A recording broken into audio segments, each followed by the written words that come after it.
Tiago, capítulo 3.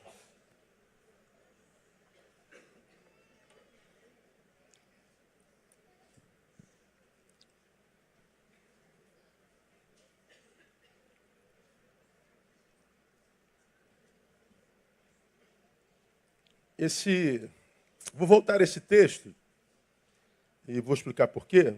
Fala sobre a guarda da língua, e é sempre bom a gente falar desse órgãozinho que está dentro da gente, mas nem sempre sobre ele nós temos domínio, né? E voltar a Tiago é sempre muito bom. Tiago, capítulo 3, mesmo assentados, diz assim o texto: Meus irmãos, não sejais muito de vós mestres, sabendo que receberemos um juízo mais severo, pois todos tropeçamos em muitas coisas. Se alguém não tropeça em palavra, esse é homem perfeito e capaz de refrear também todo o corpo.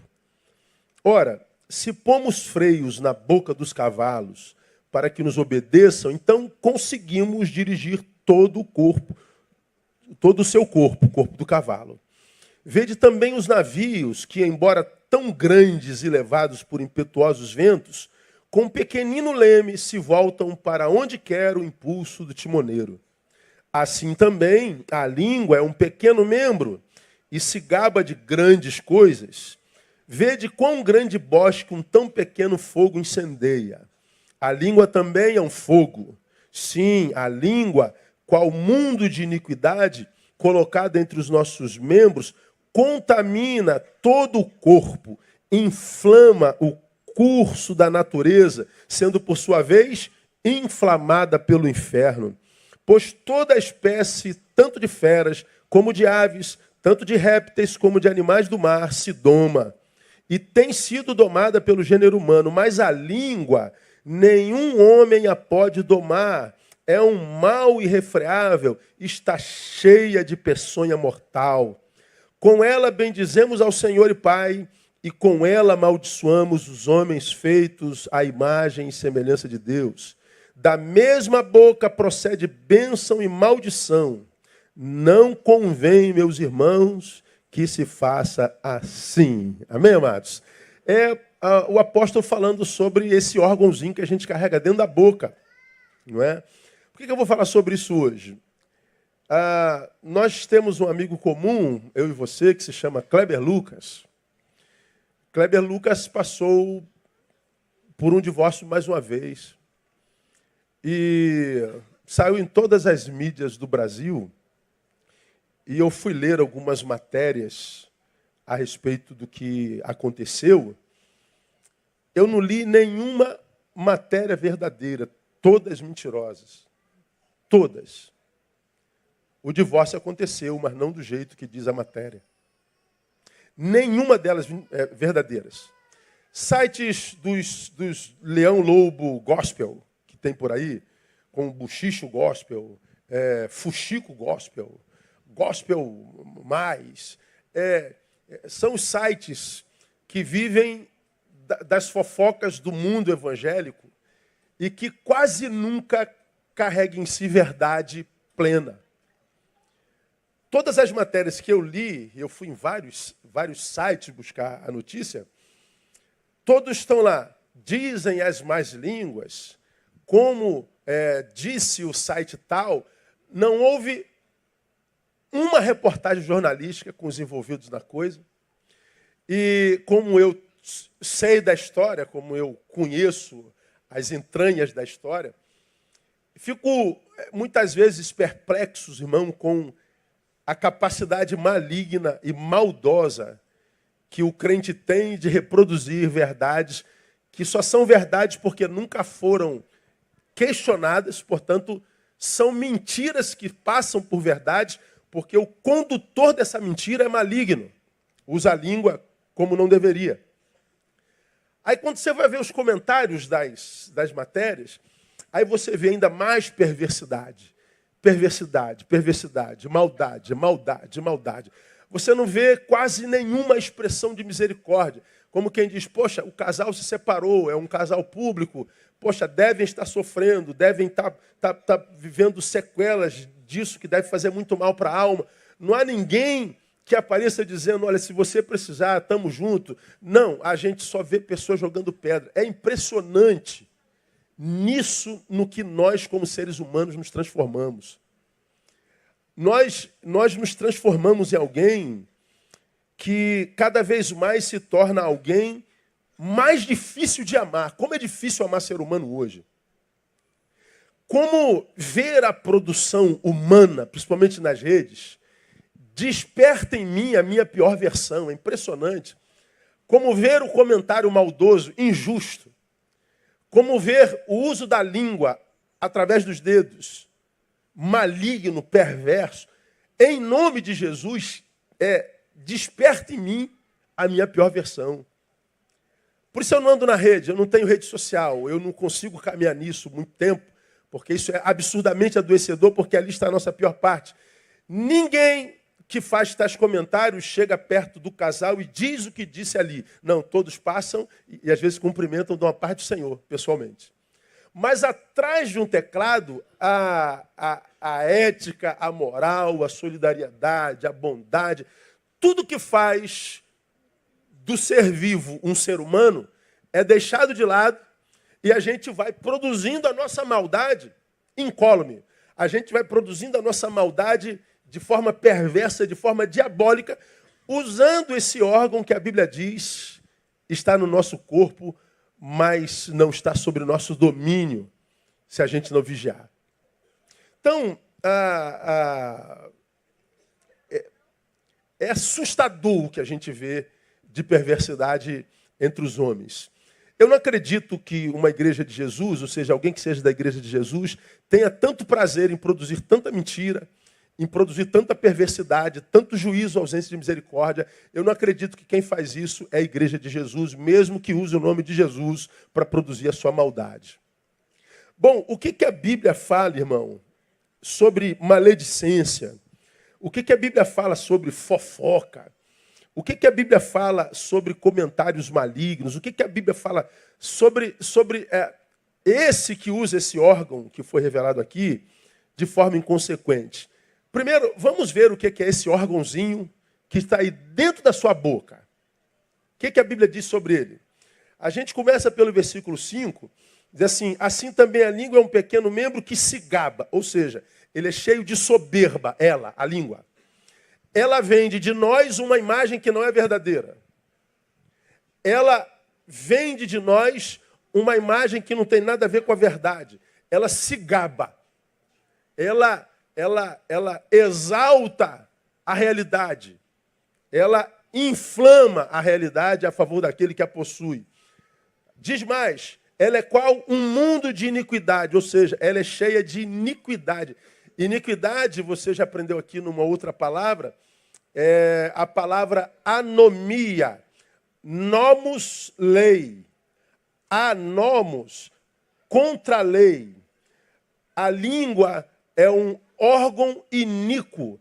A língua é um órgão marginal. A língua não respeita lei, ordem, moral, ética. Ela é um mundo de iniquidade. Portanto, ela é um mundo de produção de injustiça, de dor, de inverdades e de tudo que é ruim. Diz mais, ela inflama o curso da natureza, ou seja, o que é natural, ela desvia, ela inflama, ela corrompe aquilo que Deus criou, ou seja, que faz parte da natureza, seja humana ou não. Portanto, ela é uma deturpadora de rumos. Ainda nesse versículo 6, diz que porque ela é como é por natureza, diz lá o versículo no final, ela é inflamada por onde?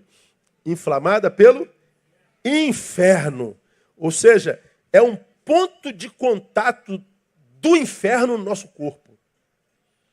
Então, é onde o diabo olha e quer tocar para fazer produzir longe da graça. Quando ela produz longe da graça, ela produz malignamente. Ela produz como frutos do inferno. O versículo 8 diz mais, a língua, nenhum homem a pode domar. Ela é um mal irrefreável, ou seja, mal irrefreável, ela é traiçoeira e peçonhenta, cheia de peçonha, mortal, está dito aí. No versículo 9 diz, com ela bendizemos ao Senhor e Pai, com ela amaldiçoamos os homens, feitos à imagem e semelhança de Deus. Então, a gente vem para a igreja domingo e bendiz o Pai. Aí, quando sai da igreja, amaldiçoa o irmão. Aí, no versículo 10 está dizendo, da mesma boca procede bênção e maldição. Aí vem o texto e diz, não convém, meus irmãos, que se faça assim. A mesma árvore não pode produzir frutos bons e frutos maus. Então, esse texto, irmãos, fala que nós temos no nosso corpo um órgão que pode mudar o curso natural da coisa. Ou seja, ela é um órgão que o diabo ama. Porque ela longe do coração, ela longe dos afetos do Pai, ela vai sendo usada pelo inferno para acabar com a vida de muita gente. Por isso, quando a gente lê Provérbios 18 e 21, nós lemos assim, olha o que diz o texto. Leia comigo, por favor. A morte e a vida estão no poder da língua, e aquele que a ama comerá do seu fruto. E quem não tem relação afetiva com a língua, também come do seu fruto, mas fruto maligno. A vida e a morte estão no poder da língua. Agora, esse texto não diz que a vida do Neil está no poder da língua do Lenilson. Não, não. A minha vida está no poder da minha língua. A minha vida será a proporção da forma como eu uso a minha língua. É como se o sábio estivesse dizendo, Neil, como está a tua vida hoje? E eu dissesse, assim está, Salomão. Pois é, assim está também, em grande escala, por causa da forma como você usa a sua língua. Aí a gente olha cada um para o espelho, faz uma análise da própria vida, e você pergunta para você, como é que está a sua vida hoje? A minha vida está assim, está assado. Pois é, o que o texto está dizendo, que em grande escala a tua vida está como está, por causa da forma como você usa a sua língua. Esse texto, para mim, é muito interessante. O papel da língua, em grande escala, é vender imagem, ou melhor, deturpar imagens. Esse é o papel dela. Deturpar imagem dos outros, maledicência, reprodução de inverdades, reprodução de verdades que só são verdades porque não foram examinadas, portanto, sofismas, e matar gente no coração alheio. Você é doutor nisso aqui, a gente fala do maledicente. O maledicente é o quê? É um assassino. É aquele que mata João no coração da Maria. Ele chega para Maria e fala mal do João. Maria nem conhece o João. Mas o Neil já chegou para Maria e matou o João no coração da Maria. Maria, quando olha para o João, já olha com juízo, sem nunca ter trocado um minuto de ideia com ele. Qual é o problema disso? É que, possivelmente, ou seja, exige a hipótese, portanto é hipotético, de João ser um projeto de Deus para Maria. Para casar, pastor, não necessariamente. É possível que Maria, amanhã, vá passar pelo vale da sombra da morte, pelo pior momento da história, e Deus tenha planejado que Maria conhecesse João, porque seria João quem resgataria Maria lá naquele momento ruim do vale da sombra da morte. Só que o diabo fez o quê? Matou João no coração da Maria antes deles se conhecerem. Quem matou João? O maledicente. Foi a língua dele. O maledicente é uma praga, irmão. O fofoqueiro é uma praga. Quantos fofoqueiros nós temos aqui hoje? Levante a mão. Não, ninguém. Sempre que a gente prega sobre isso, os fofoqueiros não vêm, não é? Aí a gente prega para quem não precisa. Isso aqui é triste. Mas a gente prega assim mesmo.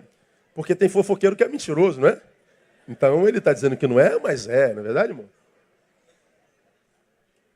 Agora, quando a gente fala em fofoqueiro, você não é. Mas se eu te perguntar, você conhece algum, vem atualmente, na tua mente, algum fofoqueiro? Quantos, sinceramente, conhecem um fofoqueiro? Fala, levanta a mão assim. Vem na boca, né, irmão? Assim, pastor, eu conheço, pastor. Pastor, como eu conheço? Quer o nome dela, pastor? Não, pode ser dele, né? Não é só ela, né? Mulher fofoqueira já é feio, homem é pior ainda, cara. Assim, é pior. O maledicente é um assassino. Quando alguém chega perto de mim para falar mal de alguém, como você já aprendeu, né? Quando Pedro fala mal de Paulo, a gente sabe mais de Pedro do que de Paulo. Não é verdade? E o problema é que muita gente, porque encontra conexão em Pedro, que fala mal de Paulo, ouve Pedro e não estuda Paulo. Então fortifica o Pedro, que é o maledicente. E nós vamos criando uma cadeia de maledicência, ou seja, nós vamos criando uma cadeia de assassinatos ou de assassinos que vão inflamando o curso das nossas relações, que vão inflamando o curso de vidas que estavam em bom rumo, que estavam no trilho da vontade do Pai. Mas os assassinos de afetos, os deturpadores de rumos, eles vão aparecendo na história dos homens e vão desviando homens da sua própria história. O maledicente é um dos piores males que pode nos habitar. Então, eu particularmente, quando chega... Por exemplo, vem gente de outra igreja para cá e o cara vem falar mal do pastor dele, eu já sei quem é ele. Eu corto logo... Olha só, irmão, você está vindo para cá, não quero saber do problema do seu pastor. Se você não pode falar bem dele, não fala mal dele para mim. Porque quem fala do pastor de lá aqui, fala do pastor daqui lá. Então, o maledicente, ele não tem apego por ninguém, a não ser pelo espelho. Ele é um narcisista crônico. A sua língua é inflamada pelo inferno. Então, o papel da língua em grande escala é deturpar a imagem dos outros de maledicência, matar alguém no coração do outro, mas também a língua deturpa a nossa imagem. Como diz o versículo 5, vanglória e soberba. A língua é um pequeno membro que se gaba de grandes coisas. E às vezes a pessoa não tem grande coisa nenhuma. Ele mente para si mesmo, ou seja, a língua diminui o outro e coloca uma lente de aumento sobre nós. Ou seja, de qualquer jeito ela deturpa. Quando a minha língua vende de mim uma imagem que eu não tenho, a minha língua está tramando contra mim mesmo. Pô, aí é como você vê, né? Aquelas pessoas, por exemplo, não tem na tua rede aquelas pessoas super espirituais, que é tão espiritual que você fala assim, meu Deus, eu sou uma desgraça mesmo. Não, às vezes desgraça é o super espiritual. É que está vendendo uma imagem, aquela pessoa que está sempre de acordo com a vontade de Deus, sentir de Deus o tempo todo, né? Vou tomar água, deixa eu ver se é a vontade de Deus que eu tome água com gás ou sem gás. Aí, não, Deus me disse para tomar água com gás. Aí, meu Deus, eu vou pegar esse ônibus, mas eu estou sentindo de Deus que não é esse, é aquele, então deixa passar entre no outro. Aí tem um lugar para você sentar, deixa eu ver se é a vontade de Deus que eu sente nesse banco ou não. Aí você fala assim, meu Deus, essa pessoa anda ligada com Deus. Às vezes não é nada disso. É só a língua deturpando a sua imagem espiritual. Não é assim, não. A verdadeira espiritualidade, ela não se exibe nunca, irmão. Ela se manifesta nas relações humanas. Ela se manifesta sem que haja necessidade da publicação da sua manifestação. Ela simplesmente exala de quem é espiritual. Ela não se autoproclama, ela não se exibe. Ao passo que tem aquelas pessoas que estão sempre mal. Puxa, eu vi essa irmãzinha sofrendo e eu estou há 3 meses sem dormir por causa do sofrimento dela. Mentira, não está dormindo. Dorme sim, se não dorme é por outro problema. Ninguém ama assim não. A gente se importa e a nossa capacidade de se importar tem prazo de validade, porque nós também estamos cheios de problemas. Não dá para pensar no teu a vida inteira, porque a gente tem um monte de problema para no qual pensar. Então toda ajuda é limitada. Mas a língua, ela faz isso. Ela deturpa a imagem do outro e a nossa. Ela vende uma imagem de nós para nós tão grande que essa imagem acaba sendo comprada e agora a gente tem que manutenir essa grandeza imaginária. Isso é absurdamente cansativo. Manutenir uma imagem que não é tua, mas que porque vendida e comprada trouxe bônus. E agora você se livrar dessa espiritualidade deste amor diante do qual até o amor de Cristo se constrange, é complicado, é cansativo demais. Aí, quase sempre, essas super espiritualidades não têm longevidade. A gente está no altar, daqui a pouco a gente está no buraco. O que houve, irmão? Eu estava enganado. Então, a língua, ela está dentro de nós, essa coisa que deforma o outro para nós e deforma nós para nós mesmos. Ela se gaba.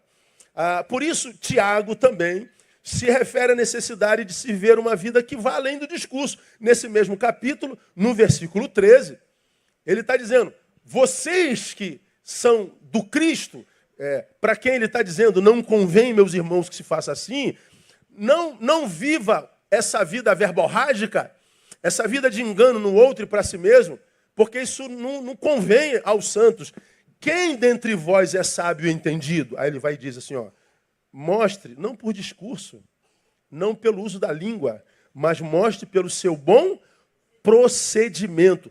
As suas obras, como? Em mansidão de sabedoria. Então, como quem diz, quem é, não fala, mostra. Mas mostra em mansidão. Não é batendo na mesa e nem se auto-afirmando o tempo inteiro. Ele simplesmente é como um rio, irmão, que não faz força para fluir. É só não impedir as águas que elas vão jorrar pela eternidade. A espiritualidade do reino, ela não é forçosa. Ela não se imprime força. Ela simplesmente flui de nós. Porque senão a gente é engodado pela nossa própria língua. Aí, o que a gente vê no caminho, irmãos, tanta gente com a vida emperrada, tanta gente com a vida sabotada por terceiros ou auto-sabotada, e gente que não entende por que está onde está, porque se entendeu sendo como é. Gente que diz, meu Deus, sendo como eu sou, não deveria estar como está. Sendo como eu me imagino ser, eu devia estar em outro lugar. Bom, se você é como é e não deveria estar onde está, há um senão aí. Ou você não é o que pensa, ou esse lugar não é teu, ele é de passagem, então faz dele escola para quando você sair daqui. Mas o que eu tenho visto em grande escala? É mais auto-engano do que o lugar onde a gente está. Porque quem se sabe, irmão, ele não reclama da vida em lugar nenhum, nem no cume do monte, nem no vale da sombra da morte. Ele continua sendo quem é. Ele é aquele cara que tem o espírito de Jó. Ó, irmão, o Senhor o deu, e agora o Senhor tomou. E qual é a palavra que ele libera para o Deus que deu e tomou? Bendito seja o nome do Senhor. Então, Pai, no cume do monte, cheio da tua riqueza, bendito seja o teu nome. Agora eu estou no vale da sombra da morte sem nada, nem saúde. Teu nome continua sendo bendito. As circunstâncias não me mudam, Pai. Eu sei quem tu és. Essa é a espiritualidade. Aqui eu estou sorrindo, aqui eu estou tomado de angústia. Agora, como o sujeito sabe quem é nele, e portanto sabe quem ele é em si, as circunstâncias não o deformam. Ele continua sendo quem é. Por que continua sendo quem é? Sabe que tem potencial para viver tudo que um dia teve e hoje não tem mais. Porque ele aprende que a vida é cíclica, como nós já pregamos aqui. Há tempo de sorrir, há tempo de chorar, há tempo de abraçar, há tempo de deixar de abraçar, há tempo de ir, há tempo de vir. Ou seja, a vida é um eterno vir a ser. A vida é uma eterna interrupção de processo. Hoje é tempo de sorrir. Sorrir enquanto você pode, porque amanhã você pode estar chorando. Então, são interrupções. Então, amanhã eu estou chorando. Bom, chora, mas chora sem murmurar, porque amanhã você pode voltar a sorrir de novo. Aí amanhã você está sorrindo de novo. Então, a vida é uma eterna desconstrução e um eterno vir a ser. É assim que é a vida. Ninguém é feliz sempre, ninguém é triste sempre. Então, quando a gente se sabe nele, porque debaixo da sua luz, a gente não vê a produção do nosso lábio mudando com as circunstâncias. A vida e a morte estão no poder da língua. Então, quando a gente passa pela vida, irmão, e entende que a minha vida será a proporção da produção da minha boca, cara, a gente vai pensar antes de imprimir opinião, de abrir a boca, porque isso tudo volta para a gente. Quem dentre vós é sábio e entendido? Não mostre pela língua, não. Mostra pelo bom procedimento. E mostra em obras. Conduta, é o dia a dia. E mansidão de sabedoria. Não precisa de autoafirmação, não precisa vender imagem no Instagram, não precisa buscar aplausos de terceiros, não precisa vender a tua imagem para aquele que não te conhece intimamente, uma imagem maior do que a tua é. Não precisa nada disso, porque a gente vai se auto-sabotando. A nossa língua é a proporção da produção da nossa boca. Aí, para a gente mergulhar um pouquinho mais, como vencer os efeitos danosos da maledicência na vida? A maledicência que lançam sobre nós, ou seja, vem de terceiros, e a maledicência que nós produzimos, porque ela é danosa de qualquer jeito. Como que a gente se liberta dessa produção? Porque a gente falou de um casal que passou pelo divórcio e da multidão que apedreja. Ora, a multidão que apedreja vai colher essa pedra todinha. É Jesus quem diz, né, que de cada palavra torpe que sair da nossa boca, de cada uma delas, nós vamos dar conta a Deus. De cada uma. Você imagina essa geração diante de Deus no dia do juízo, irmão? Como vai ser o juízo dessa geração? Como que eu venço os efeitos danosos da maledicência? Primeiro, vença primeiro a sua própria língua. O que a gente vê muito constantemente é: pastor, fulano falou de mim, pastor, pastor. A gente está sempre sofrendo pela produção da língua do outro. Me chamou disso, me chamou daquilo, disse isso, falou de mim, e que ppp. Bom, vamos falar da gente até a gente morrer, irmão. Tem jeito. Antes de você nascer, já falavam de você. Você já era assunto na boca dos outros. Como assim? Casou? Casou. Ô, Bronson, Carol, casou? Quanto tempo? E o moleque, quando vem? Já estão falando de você, já estão falando de um moleque que nem existe.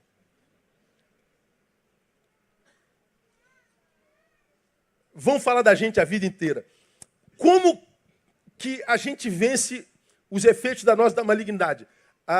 Vencendo primeiro a nossa língua. Por quê? Porque da língua dos outros a gente não pode fazer nada, irmão. Não tem jeito. Mãe, minha irmã falou mal de mim. Acontece isso na sua casa, irmãos, brigando? Mãe, fulano falou, não sei o quê. Fulano, não fala isso da sua irmã. Tá bom, 2 minutos, tá falando de novo. Aí tu dá uma surra, fala de novo depois amanhã. A gente não tem poder sobre a língua de terceiros. Bom, se eu não tenho poder sobre a língua de vocês, qual língua que eu devo domar? A minha. 1 Pedro 3,10. Olha aí, Panel.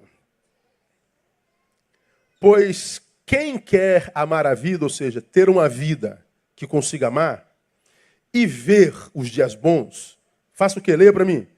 Refreie a sua língua do mal e os seus lábios não falem engano.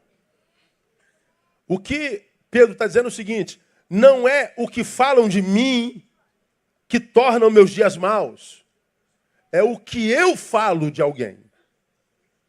Não é a produção da língua alheia, é a produção da minha. Mas, pastor, ele disse que eu sou isso e eu simplesmente disse que ele é aquilo. Pois é, não foi o que ele disse a teu respeito que estragou teu dia. Foi o que você disse a respeito dele. O senhor está dizendo que eu tenho que ficar quieto? Provavelmente é. Ou se vai ter que dizer alguma coisa, diga quando a raiva passar. Que aí a sua produção vai ser racional, não passional. A sua produção vai ser sobre o trilho da verdade e não da justiça irracional, que não é justiça, é vingança. Aí a gente vai estragando a nossa vida, se metendo na vida de todo mundo, dando palpite na vida de todo mundo, falando em verdades, produzindo coisas que não têm nada a ver com a realidade. Nós estamos cometendo justiça e criando ambiência de justiça sobre o planeta e nós estamos alimentando potestades que descem sobre nós com veemência, por causa da produção da língua. Então eu tenho aprendido que o que o outro faz a mim só toca em mim se o que ele fez contra mim encontra eco em mim. Lembra que eu dei aqui um exemplo das irmãs brigando na cantina algum tempo atrás? Eu estou no meu gabinete e estou vendo aquele barraco lá embaixo. Não era dia de culto, era dia de semana. Mais uma brigalhada, uma gritaria. Eu falei, não, isso não é na igreja não, isso é na casa do vizinho, provavelmente. Na igreja não vai ter um barraco desse. E aquela barracada, lá embaixo, eu falei, meu Deus do céu, eu abri a porta do gabinete, olhei e falei, é aqui mesmo, cara. É lá embaixo. Aí eu fui para a escada para descer, eu falei, não vou me meter não, deixa ela, tem mais de 21 anos, então vai dar jeito. E, cara, foi uma brigalhada danada, mas foi barraco mesmo, daquele barraco de novela da Globo. Aí daqui a pouco a porta do meu gabinete bate. Pum, pum, pum, pum, pum, pum. Falei, vai bater aqui agora, vai sobrar para mim. E aí, pum, pum, pum, pum, pum, pum, pum. Falei, meu Deus do céu. Eu abri, a irmã entra assim, ó, quase que empurrando. Pastor, você tem que fazer alguma coisa. Mas ela estava assim, ó, babando. Sabe aquela baba que dá assim no canto da boca? Na gente, de vez em quando? Ela estava babando, vociferando. Falou um monte de impropérios, que não sei o quê. E ainda por cima, disse ela, me chamou de gorda, pastor. Ó, gorda. Ou seja, xinga minha mãe, xinga meu pai, mas não me chama de gorda. Ela estava braba. Eu falei, caramba, ela não está em si, então vou aproveitar para aprender. Né? Falei, minha irmã, vamos aproveitar para aprender alguma coisa com essa celeuma? Vamos, pastor. A irmã lá embaixo disse alguma mentira? Como é? O senhor está me chamando de gorda? Eu não estou chamando nada, estou fazendo uma pergunta. Ela disse alguma mentira? Não, eu estou um pouquinho acima do meu peso. Não, um pouquinho não, né, irmã? Vamos falar a verdade, irmã. Vamos falar a verdade. O senhor está do lado dela? Eu falei, eu não sei nem quem é ela, irmã. Eu nem fui lá embaixo ainda. Eu não posso estar do lado dela, que eu não vi. Como é, minha irmã, que a gente tapa a boca do inimigo? Não dando a ele matéria-prima para lançar sobre nós. Como é que a senhora faz para acabar com o poder dela? Emagreça, minha irmã, emagreça. Ela nunca mais vai chamar a senhora de gorda. Aí vai chamar de preta, de burra, de careca, de gorda, nunca mais. Porque foi a gorda que ofendeu a senhora, emagreça. Ou seja, a língua do outro encontra poder em mim, enquanto o que ela disse encontra eco em mim. De modo que quando alguém diz, você é um burro. Não, então acabou. Mas onde é que nós estávamos? Continua a vida. Grosso, feio, tá. Por que você está remoendo isso? Por que você está dormindo com a fofoca dele? Por que você está carregando esse sujeito nos teus afetos por tanto tempo? Porque ele disse. Agora, e por que ele disse e te incomoda tanto? Porque se for mentira, passou batido. E se for verdade, também não deveria incomodar, porque é verdade. Mas por que a língua do outro tem esse poder sobre o homem hoje? Não é porque a língua do outro é poderosa, é porque eu não estou resolvido comigo mesmo. É porque provavelmente eu também tenho uma língua semelhante a ele. É como que se ele jogasse sobre mim o que eu acho que é um veneno que está me adoecendo, mas na verdade ele não lançou um veneno sobre mim. Ele lançou uma pedra sobre o meu poço de veneno. Então, quando a pedra dele caiu em mim, revolveu o veneno que há em mim e eu morro pelo meu próprio veneno. Dá para entender? Como eu não tenho gerência sobre a língua e a pedra que ele me lançou, eu tenho que arrefecer o poder do veneno em mim. E o texto está dizendo, refreando a minha língua. Refreando a minha língua. Refrear a língua é necessário porque os frutos da língua são inevitáveis e se reproduzem muito rápido.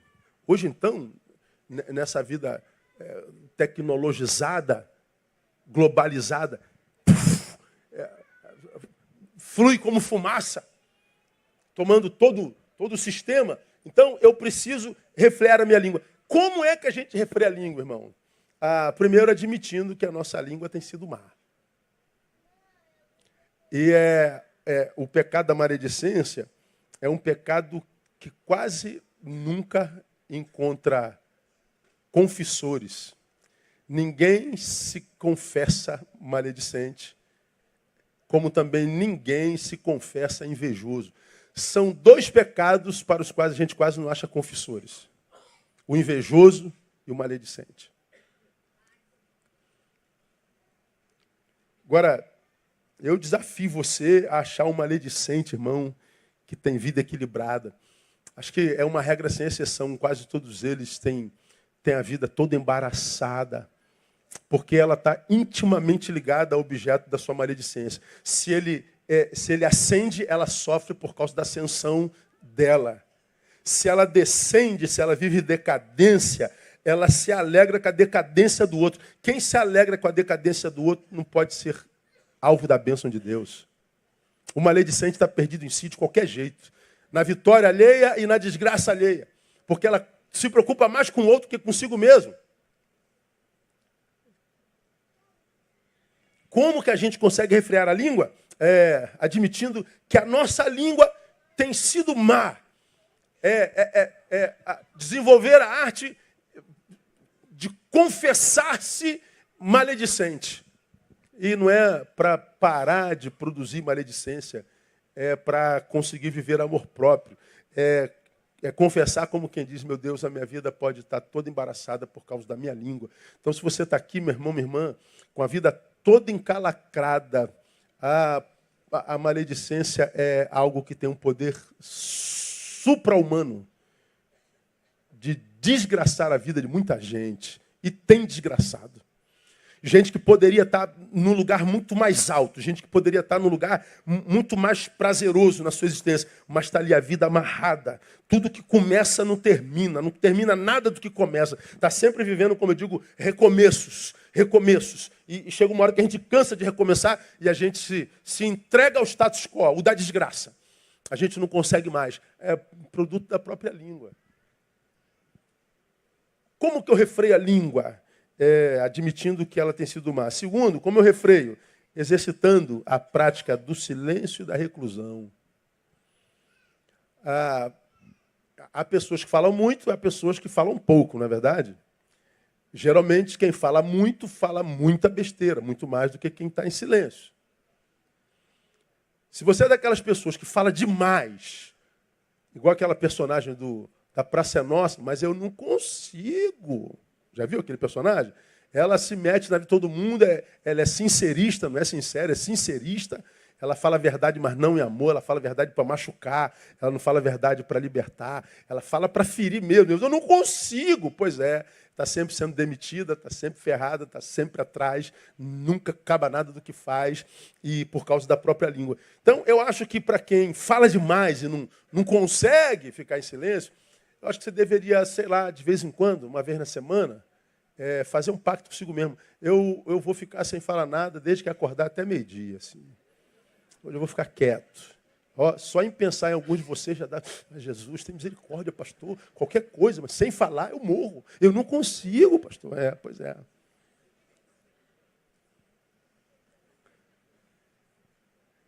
Tentar se reclusar. Passar alguns momentos sozinhos consigo mesmo, para pensar menos na vida do outro e pensar na sua própria. É fazer uma viagem para dentro da sua própria vida e não para a vida do outro. Porque, irmãos, as relações humanas estão sempre quebrando. Aquela igreja dividiu, aquele ministério dividiu, aquele grupo dividiu. Pode ver, tem um maledicente no meio, matando alguém no coração do outro, porque, na verdade, queria o lugar daquele outro. Aí funda um outro negócio aqui do lado, mas igualzinho aquilo lá. Sempre o maledicente. Ele vai quebrando a própria vida, destruindo os rumos e vai encalacrando a própria existência. Então, eu acho que num tempo... Como é que eu li outro dia? Num tempo em que todos falam muito, nós precisamos de especialistas em silêncio. Gente que tem essa capacidade de simplesmente se calar. Porque quem fala pouco, olha para dentro. Quem fala muito, olha para fora. Como tudo que acontece no mundo objetivo parte do subjetivo, quando eu administro a minha subjetividade olhando para dentro, a objetividade da vida alheia já não me incomoda mais.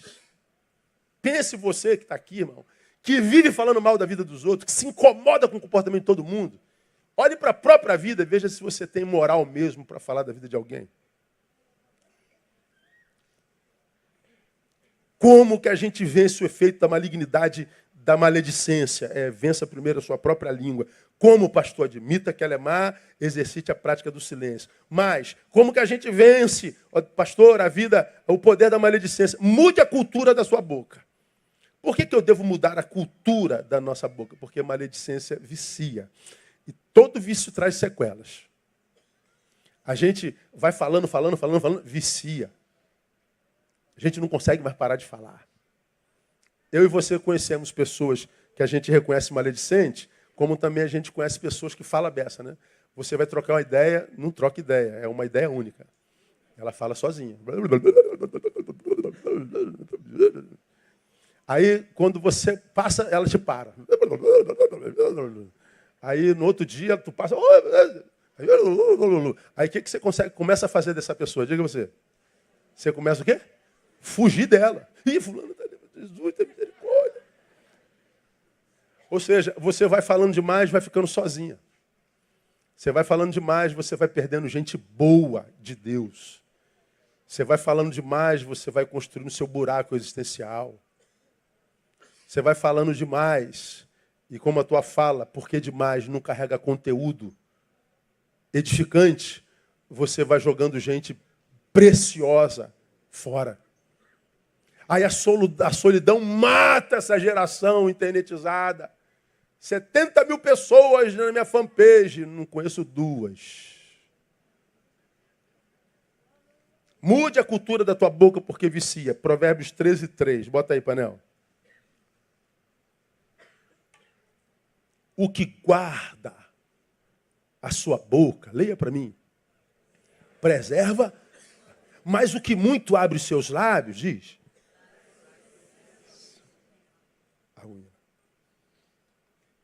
o que guarda seu lábio, preserva a sua vida.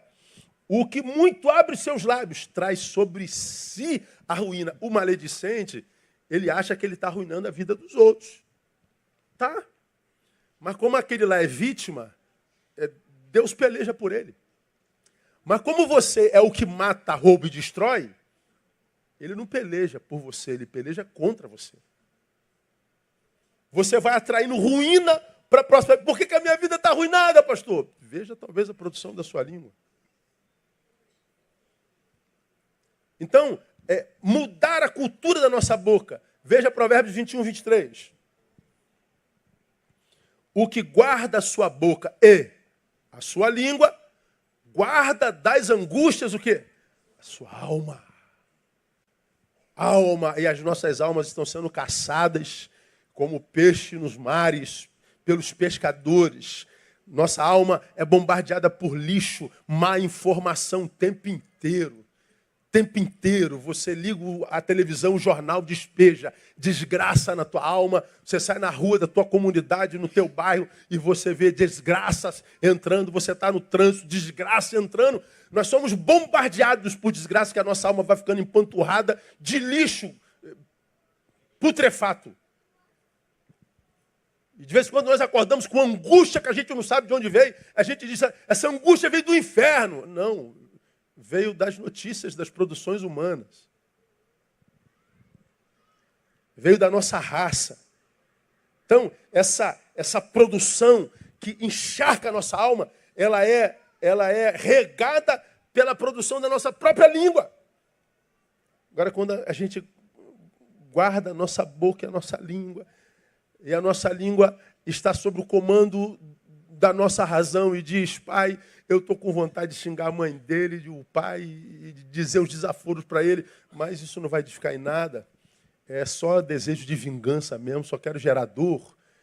Eu vou ter que guardar esse negócio, mas Deus, não deixa esse silêncio vir para a minha alma, não. Porque, como eu já preguei aqui, para onde vão os nossos silêncios? Ou seja, para onde vão as palavras que nós precisávamos dizer e não dissemos? Para onde vão os nossos silêncios?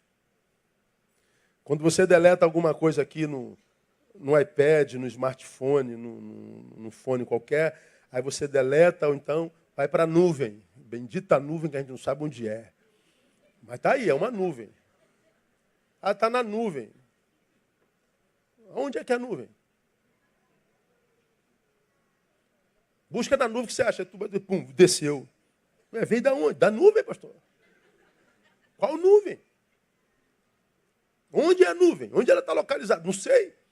Bom, quando você internaliza palavras e você não diz, vai para onde, pastor? Vai para a alma. Agora, se a palavra que você guardou foi para gerar um bem comum, dessa palavra, que precisava ser dito, mas que se fosse dito, produziria um mal comum, e você, para não gerar o mal comum, você internaliza, dessa palavra quem cuida é o Espírito Santo de Deus. A nuvem se chama Deus. É Ele que não nos deixa morrer com essa ira que eu deveria ter produzido quando eu estava iracundo. É dele, Ele que cuida disso. Agora, quando você transformou esse sentimento em palavra, virou realidade, volta para você. Você semeou. Tudo que o homem semear, isso também se fará. Por isso a Bíblia diz, irai-vos. A ira é um sentimento humano, mas não pequeis. O que é pecado na ira? É o iracundo produzindo. Se você está com raiva, não produza. Chuta a pedra. Dá a cabeçada na parede. Vai dar uma volta. Vai ali em Belfor Roxo e volta. Quando a raiva tiver passado, então você produza. Porque você vai produzir racionalmente e não passionalmente. Agora, o que acontece? Nós estamos, irmãos, sem pavio. Nós estamos vivendo polarizados. Nós estamos todos doentes nos nossos afetos. Todos nós estamos doentes. E o problema é que a gente está produzindo o tempo inteiro, sem reflexão. E a gente está colhendo tudo que a gente produz. Esse dia desgraçado que eu vivo hoje, talvez eu tenha plantado na segunda-feira passada. Essa semana maldita que eu vivo hoje, talvez eu tenha plantado na segunda semana de fevereiro. Aquele dia que, iracundo, eu botei a boca no trombone. Pois é, joguei uma semente para a vida. Vai bater na terra e vai voltar para mim. Cada um está exatamente como merece, como eu digo sempre aqui, e tem gente que não gosta. Então refreia a sua língua. Pense, se a produção da língua gera ruína e angústia, analisando a forma como utilizamos a nossa língua hoje enquanto sociedade, tem como a gente estar vivendo uma vida melhor? Com tanta inverdade, com tanta opinião inverídica, com tanta intromissão injusta, tem como a sociedade estar vivendo uma vida melhor? Não tem como. Então como é que eu venço, meu Deus, o poder da maledicência em mim, mudando a cultura da minha boca? Se eu falo demais, eu preciso me calar. Eu não vou. Deus, ouve a oração que o teu servo faz, a do Salmo 141, versículo 3, que você dirá também a minha oração. Olha a oração do salmista. Põe, ó Senhor, uma guarda à minha boca e vigia a porta dos meus lábios. O que esse texto está dizendo? O salmista está dizendo, a minha boca é má. Isso é admissão. Isso é uma confissão. E porque ele confessa, ele diz, Senhor, ponha o Senhor uma guarda na minha boca. Não me deixa produzir algo que vai me matar lá na frente. Não me permita produzir com um órgão que vai desvirtuar a natureza do teu projeto para a minha vida. Me livra dessa produção que emperra a minha existência. Pois é, porque o que emperra a minha existência sou eu mesmo. Para terminar, como é que a gente vence o poder danoso da maledicência em nós? Primeiro, vença primeiro a sua própria língua. Segundo, mude a cultura da tua boca. E terceiro e último, incline-se mais às palavras que saem da boca de Deus. Nem tanto a boca do outro, nem tanto a sua própria boca, mas tente se inclinar mais às palavras que saem da boca de Deus, porque é Ele quem diz, Jesus de Nazaré, Mateus 4,4, mas Jesus lhe respondeu, está escrito, nem só de pão viverá o homem, mas de toda palavra que sai da onde? Da boca de Deus. A gente se importa muito com o que dizem de nós, né? Eu acho que a gente devia se importar com o que Deus diz a nosso respeito. A gente se preocupa com o que pensam de nós. A gente deveria se preocupar com o que Deus pensa de nós. Porque como nós já aprendemos aqui, o que pensam de nós muda a todo instante, né? Fulano te ama. Aí tu pega um exemplo pastoral aqui. A nossa igreja é uma igreja diferente, né? A gente não vai atrás de ninguém. A gente não convida ninguém. Quem quer ir embora, a gente também não vai buscar. Você é livre para fazer com a sua vida o que você quiser. A gente tenta pregar uma palavra do Evangelho que te dê maturidade para gerir a própria existência. Então, o que você vai fazer com a sua vida é um problema estritamente seu, como o que eu faço com a minha é problema meu. Então, cada um gerindo a própria vida. E por que nós estamos juntos? Porque nós queremos estar. É uma ação volitiva. De modo que quando alguém diz, eu não quero mais estar, também é uma ação volitiva. Pode ser uma postura equivocada, porque sai por problemas passionais, magoadinho, frustradinho e tal, mas é volição. Eu não me intrometo na ação volitiva de ninguém, nem para lá, nem para cá. Desde sempre foi assim. Como a opinião dos outros a nosso respeito muda o tempo inteiro, vamos imaginar, e eu falo isso lá na reunião de transferência. Vamos imaginar aquela pessoa que nunca me viu na casa, aí fica um mês sem vir e começa a dizer, estou muito triste, tem um mês que eu não vou na igreja, o pastor não veio me visitar. Aí a mágoa vai crescendo, vai crescendo, vai crescendo. Daqui a pouco diz que aquele pastor é um safado, vagabundo, salafrário, mentiroso, e vai crescendo, quero mais que ele morra. Aí alguém diz, pastor, está sabendo da irmã fulano? Diz que odeia o senhor. Aí, como eu já ensinei aqui, quando eu sei que me odeiam, aí eu paro, penso na pessoa e faço uma autoanálise. Deixa eu ver se eu já produzi alguma ação contundente, contrária sobre esta pessoa. Bom, nunca estive com essa pessoa 10 segundos. Então, eu nunca produzi uma ação contundente, contrária contra ela. Então, o ódio dela não é contra a minha pessoa, mas contra a imagem que ela construiu para si. Eu não tenho nada a ver com isso. Mas vai que naquele dia eu esteja de bom humor. Aí, vou fazer uma visita. Aí eu vou fazer uma visita. Ô, minha irmã, por que a senhora não está na igreja? Por quê? Aí tu vê que é uma imaginação, né? Porque a gente constrói uma imagem para o sujeito e escreve um script que ele deve seguir, que ela escreveu. Quando você não responde ao script, aí você é desconstruído lá. É muito análise transacional, gente. Qualquer um querendo pode fazer isso. Aí você vai visitar. Aí, poxa, volta para a igreja. Jesus está deprimido sem a irmã. Volta lá. Aí a irmã volta. A irmã voltou, aí ela senta no primeiro banco, aí diz assim, para quem está do lado, pastor Neu já foi na sua casa, Carol? Não. Na minha já. Meu pastor é uma bênção. Como eu amo meu pastor. Meu Deus, ela me odiava meia hora atrás. Ela disse que eu queria morrer. Ela disse que tivesse um câncer no pulmão. Mas agora ela me ama. A opinião dos outros a nosso respeito muda o tempo inteiro. Contraria ela, ela passa a odiar também. Assim é a relação humana. Ela é utilitária e egoísta. Então só se auto-engana quem quiser. Nós estamos aonde a nossa produção nos colocou. E para quem quer sair do lugar onde a sua produção humana te colocou, você tem que mudar a tua produção. E a produção poderosíssima para mudar o curso da nossa vida é a produção dessa bendita língua. Então, já que a língua dos homens mudam o tempo inteiro, eu preciso me ater mais ao que sai da boca de Deus. E por que me inclinar ao que Deus diz? Porque só assim eu resisto ao que sai da boca do maledicente. Você diz uma coisa sobre mim e Deus diz outra. Alguém diz uma coisa sobre você e Deus diz outra. Se apega ao que Deus diz. E você vai ver que você suporta ao que os outros dizem a teu respeito. Porque nós estamos vivendo assim, globalizadamente, nós vivemos numa rede, numa web, numa teia, e nós estamos intrinsecamente confundidos. Vivemos uma confusão existencial. E não tem como viver numa rede como essa e não ser influenciado por todos. E influenciar a todos. Então, se você vive assim, viva na rede, mas seguro na mão de Deus. Porque se Ele abrir a boca sobre a tua vida, quem está na rede pode falar o que quiser a teu respeito. Você prevalece e sobrevive no nome de Jesus.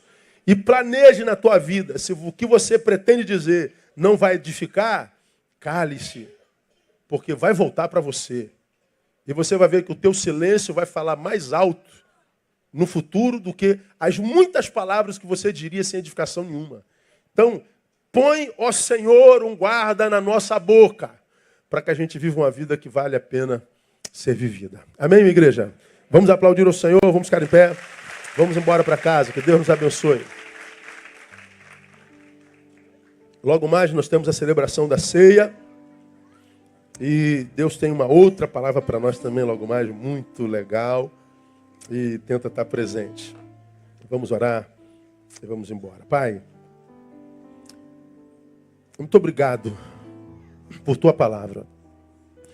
Ela tem nos exortado a viver uma vida que, sendo autogestada por ela, nos leva a uma vida que vale a pena ser vivida.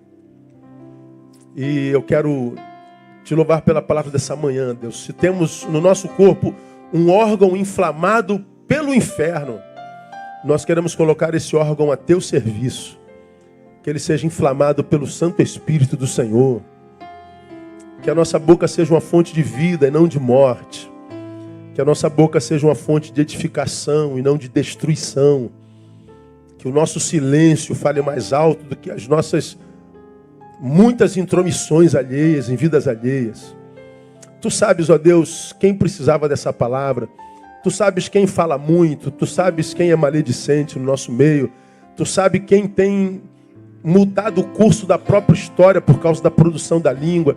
Tu sabes tudo, então, ó Deus, vem com poder sobre essa vida e ajuda a que ele mude a cultura da sua boca.